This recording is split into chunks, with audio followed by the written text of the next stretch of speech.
मैंने भी first time जब लाहौर में ये खाए ना तो मुझे इतने पसंद आए थे कि मैंने सोच लिया था घर में ज़रूर बनाऊंगी, क्योंकि उनका बनाने का तरीका मैंने देख लिया था।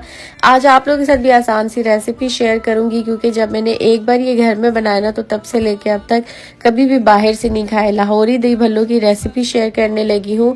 यहाँ पे एक बाउल में मैंने लिया है 1 कप बॉयल चने, 1 कप बॉयल आलू, 1 कप बॉयल बूंदी या फिर पकौड़ियाँ इसे कहा जाता है। इनको 1 घंटा भिगोया था, उसके बाद वो भी 1 कप ऐड कर दिया। सैलेड में लिया है टमाटर, प्याज, खीरा, बंद गोभी और उसके साथ साथ थोड़ा सा फ्रेश मिंट। इससे बहुत अच्छा टेस्ट आता है। अच्छा, मुझे चने कम लग गए थे तो 1 कप चने मैंने और भी इसमें ऐड किए हैं। और अब ये ड्राई मिक्स करना है अपने बहुत अच्छी तरीके से। मैं इसी तरह से इसको मिक्स कर रही हूँ। अक्सर रेस्टोरेंट्स वगैरह में सेपरेट पड़े होते हैं ना, और इसके साथ चटनियाँ वगैरह, ताकि लोग अपनी मर्जी से बना लें। अच्छा, यहाँ पे दूसरी तरफ मैं इसकी चटनी वगैरह रेडी करूँगी। यहाँ पे मैं होममेड दही यूज़ कर रही हूँ। उसको भी मैंने फ्रिज में भी नहीं रखा था और माशाल्लाह से इतना ये थिक और इतना परफेक्ट बना था कि मैं रमज़ान में क्या, मैं नॉर्मली भी पूरा साल ही घर में ही दही बनाती हूँ। मेरे घर में कभी भी बाहर से दही नहीं आता। तो यहाँ पे मैंने लिया है 2 कप जितना दही, और इसमें मैं ऐड करूँगी अभी 3 टेबलस्पून जितनी ग्रीन चटनी, जो कि धनिया, पुदीने और सब्ज़ मिर्च से मैंने बनाई है।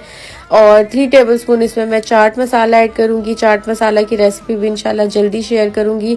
इसके साथ साथ 1 टीस्पून इसमें ज़ीरा पाउडर और 1 टीस्पून नमक ऐड किया है। और चटनियों में मैंने इसमें ऐड की है खुबानी की चटनी, और इसके साथ साथ इसमें मैंने ऐड की है बहुत ही मज़ेदार इमली की चटनी। बहुत अच्छे से जब रेडी हो गया, इसको आपने इस तरह से ऐड कर देना है। अच्छा, आप चाहें तो सेपरेट भी रख सकते हैं। अगर आपने कोई इफ्तार वगैरह होस्ट करनी है, उससे भी बड़ी आसानी हो जाएगी कि अपनी मर्जी से हर कोई बनाएगा। खैर, बहुत अच्छे से इनको मिक्स करने के बाद ना अब इसमें थोड़ा सा दही और ऐड करूंगी। 1 प्याली में 4 टेबलस्पून जितना आपने थिक दही लेना है, उसमें थोड़ा सा दूध ऐड करके इस तरह से ऊपर से ऐड कर देना है, ताकि ये परफेक्ट लुक लगे जैसे हम मार्केट से दही भल्ले वगैरह खाते हैं ना। जब मैंने ये फर्स्ट टाइम लिए तो मैं बड़ी हैरान थी, क्योंकि मुझे लगता था दही भल्ले सिर्फ वही होते हैं कि इसमें एक वो बड़ा सा भल्ला ऐड होता है और थोड़े से चने और दही वगैरह चटनियाँ। लेकिन उन्होंने मुझे कहा कि नहीं, ये दही भल्लों से ही फेमस है और यहाँ पे ऐसे ही खाए जाते हैं। इसको दही पकौड़ियाँ, दही फुल्कियाँ भी कहा जाता है, लेकिन वहाँ लिखा भी दही भल्ले ही हुआ था। और लाहौर की बड़ी फेमस फूड स्ट्रीट से मैंने ये खाए थे। खैर, एंड में मैंने थोड़ी सी खट्टी मीठी चटनियाँ ऐड की। इसके बाद थोड़ा सा सैलेड और पापड़ी, चाट मसाला।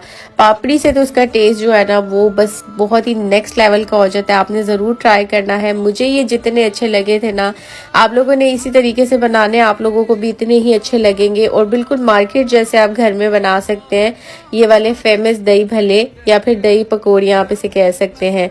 आज की आसान सी रेसिपी आप लोगों के साथ शेयर की है। अगर आपको आज की रेसिपी अच्छी लगी हो तो आपने वीडियो को लाइक शेयर जरूर कर देना है इस तरह की आसान और मजेदार रेसिपीज के लिए।